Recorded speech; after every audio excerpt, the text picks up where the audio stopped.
વાલ્મીકીમાં રામાયણમાં રામનો જન્મ થયો પછી કોઈ દેવતા ઉત્સવમાં નથી ગઈ. કારણ કે દેવતાઓ રાવણના બંદીગૃહમાં હતા.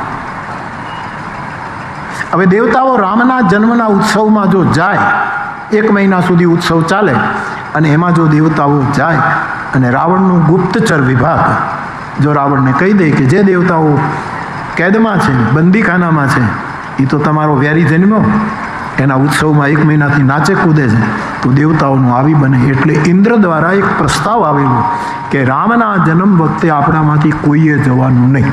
અને શંકર ભગવાન કહે એમાં હું પણ હા પાડનારો હતો, પણ રામનો જન્મ થયો પછી મારાથી રહેવાયું નહીં. એટલે કીધું કે હે પાર્વતી, એક ચોરીની વાત કહેવી છે, કોઈને કહેતા નહીં. સર્વાનુમતે નિર્ણય થયો કે ઉત્સવમાં જવું નહીં, પણ મારાથી રહેવાતું નથી. એટલે હું તમારી દ્રઢમતી છે એટલે હું ચોરી કરી અને રામના જન્મના ઉત્સવમાં જઈ. કારણ કે એનો